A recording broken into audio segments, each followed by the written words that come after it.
دیکھیے دجال اکبر کے بارے میں جو احادیث ہیں،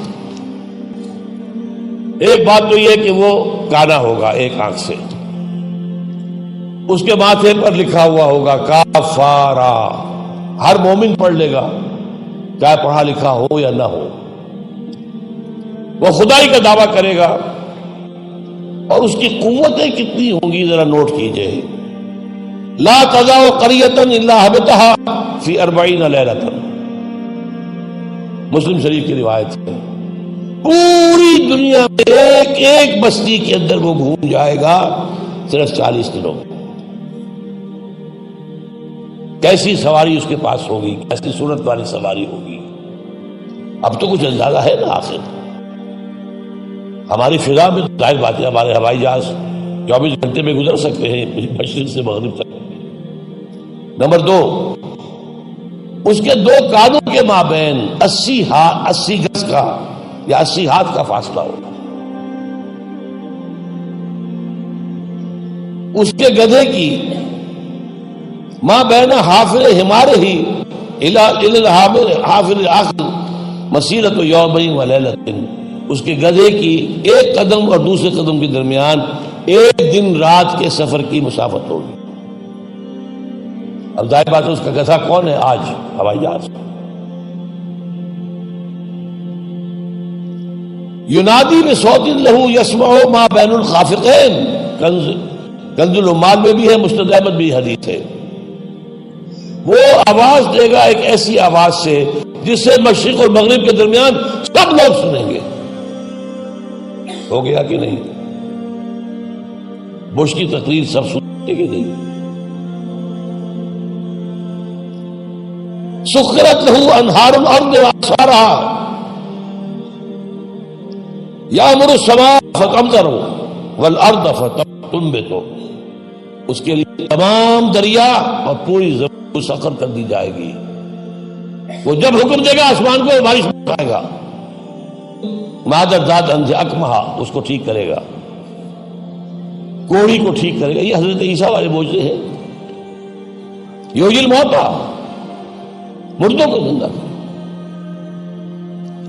آج جو ہے کلوننگ اس جگہ تک پہنچ چکی ہے کہ آپ کے والد کی قبر سے لاش میں سے کوئی تھوڑا سا ٹکڑا نکال کر والد بنائے جا سکتے ہیں۔ یہ دوسری بات ہے کہ ابھی بحث چل رہی ہے، ہیومن کلوننگ کی کھلی اجازت نہیں دی جا رہی، لیکن آ گیا۔ ایک آدمی کو چیر کر 2 ٹکڑوں میں بانٹے گا اور پھر زندہ کر دے گا۔ وَيَبْعَثُ مَعَهُ الشَّيَاطِينَ عَلَى صُورَةِ مَنْ قَدْ مَاتَ مِنَ الْآبَاءِ وَالْأُمَّهَاتِ وَالْإِخْوَانِ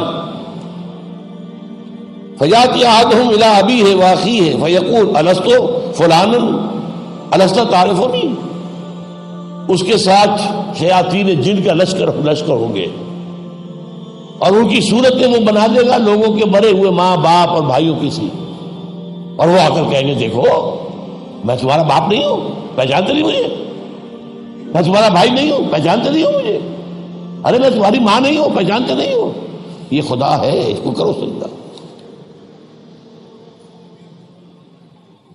عام کفر و الحاد۔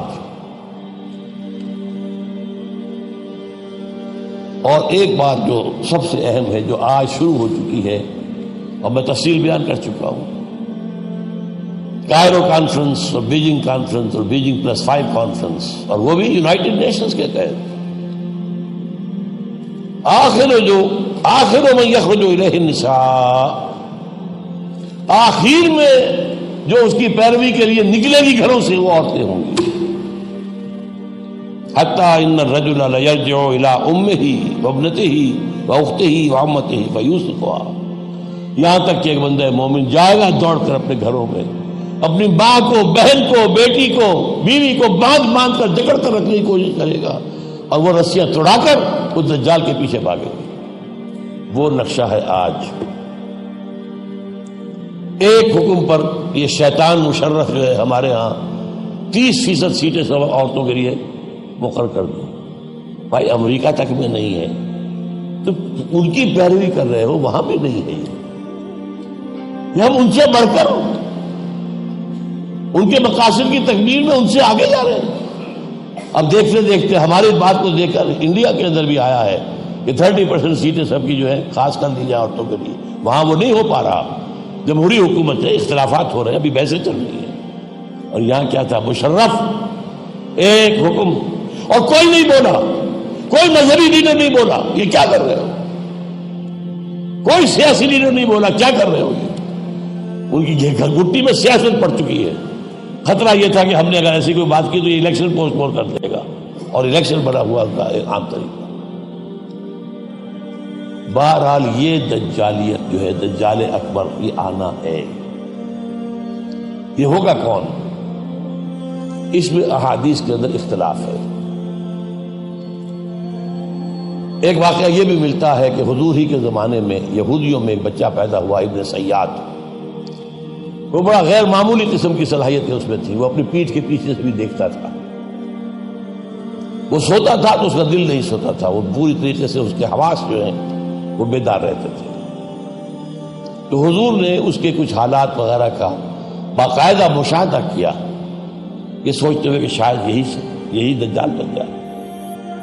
حضرت عمر نے کہا بھی کہ آپ مجھے حکم دیں میں اس کی گردن اڑا دوں۔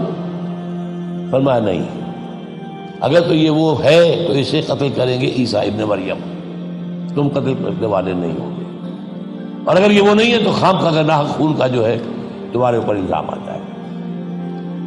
پھر ایک صحابی رضی اللہ تعالی عنہ، تمیم داری، وہ عیسائی تھے، اسلام لائے تھے، وہ کسی بحری سفر پر گئے تو طوفان جو ہے ان کے جہاز کو لے کر ادھر ادھر کئی ایک مہینے تک، اس سے بھی زیادہ، موج ادھر لے گئی پھر ادھر لے گئی پھر ادھر لے گئی، حتیٰ کہ ایک جزیرے میں جا کے ان کا اترنا ہو گیا، وہاں کوئی نہیں تھا، غیر آباد۔ اندر کچھ گئے تو انہیں ایک عجیب سی مخلوق نظر آئی، جساسا، کہ نہ اس کا پتہ چلتا تھا منہ کدھر ہے دم کدھر ہے۔ اس نے کہا تم کیا کرنے آئے ہو؟ دیکھو فلاں صومعہ ہے، ذرا ادھر جاؤ، گھنا جنگل ہے، وہاں جو ہے ایک صومعہ ہے، چرچ ہے، اس میں ایک آدمی تمہارا انتظار کر رہا، جاؤ۔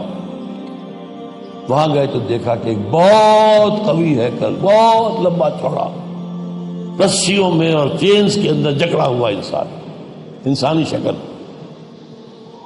اور اس سے پھر مکالمہ ہوا، کچھ سوالات کیے، کیا بحیرہ گلیلی میں پانی ہے؟ کہاں ہی ہے؟ اچھا، ایک وقت آئے گا کہ پانی نہیں رہے گا، حضرت عیسیٰ علیہ السلام کی آمد کے بعد جب یاجوج ماجوج آئیں گے تو یہ سارا پانی پی جائے گا، کوئی قطرہ نہیں بچے گا۔ اس طرح کئی سوالات کیے، اور پھر اس نے غالباً یہ کہا کہ میں دجال ہوں، مجھے ابھی اللہ نے گرفتار کیا ہوا ہے، پھر اب وقت آئے گا مجھے چھوڑے گا۔ ایک روایت یہ ہے، جب حضرت آئے تمیم داری تو حضور نے پھر اعلان عام کرایا، مسلمانوں کو جمع کرایا اور انہیں یہ سارا تمیم داری کا واقعہ سنوایا۔ دیکھیے بھی ہے۔ تو اب یہ کہ اس کے بارے میں یقین کے ساتھ فیصلہ کرنا کہ وہ کون ہوگا، میرا گمان یہ ہے کہ وہ وہی ہے جو ابھی اس صومعہ میں قید ہے، لیکن وہ کوئی جن ہے، انسان نہیں۔ عزازیل جو شیطان لعین ہے، اس کا کوئی بڑا جنرل ہے، جو کہ آخری وقت میں آخری امتحان کے لیے انسانوں کے اللہ تعالیٰ کی طرف سے اس کو چھوٹ دی جائے گی۔ اور یہ ہوگا حضرت عیسیٰ علیہ السلام کا جو حکومت کا دور ہے 40 برس، اس کے آخر میں، اور اسے بھی پھر حضرت عیسیٰ علیہ السلام ہی قتل کرے۔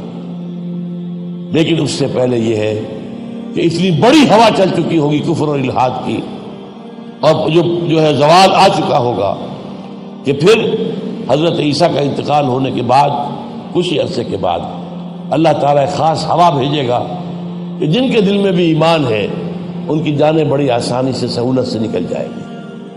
اب دنیا میں صرف کافر، فاسق، ملحد، مشرک، گناہگار لوگ رہ جائیں گے، ان پر قیامت کی ہولناک جو زلزلہ ہے، یا ایھا الناس اتقوا ربکم ان زلزلۃ الساعۃ شیء عظیم یوم ترونها تذهل كل مرضعۃ عما ارضعت وتضع كل ذات حمل حملها وَتَرَى النَّاسَ سُكَارَىٰ وَمَا هُم بِسُكَارَىٰ، یہ جو سختیاں ہیں یہ کفار پر آئیں گی، اہل ایمان پر نہیں آئیں گی۔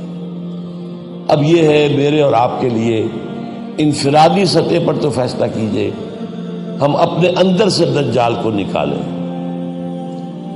محبت اللہ سے، دنیا سے نہیں، طلب آخرت کی، دنیا کی نہیں، فکر روح کی، جسم کی بھی کرو لیکن اس کی اصل کرو، اور وہ نظام قائم کرو جس میں حقیقت اللہ کی ہو، جس کے معاشی نظام میں سے سود اور جوئے کو نکال کر باہر کر دیا گیا ہو۔ معاشرہ وہ ہو جس میں عفت و عصمت کی ویلیوز ہو، شرم اور حیا کی ویلیوز ہو، خاندان کا ادارہ مضبوط ہو۔ یہ سارا کام اجتماعی سطح پر، اور خود اپنے ایمان کو اتنا مضبوط کرو کہ اگر ہماری اپنی زندگی میں وہ دجال اکبر کے آنے کا وقت ہو جائے تو ہم اس کی سختیوں کو جھیل سکیں، برداشت کر سکیں، ان امتحانات میں سے گزر سکیں، اور ایمان کے اوپر ثابت قدم رہ سکیں۔ اللہ تعالی ہمارا مددگار ہو۔ اقول قولی ھذا واستغفر اللہ لی ولکم ولسائر المسلمین والمسلمات۔ صلی اللہ علی محمد صلی اللہ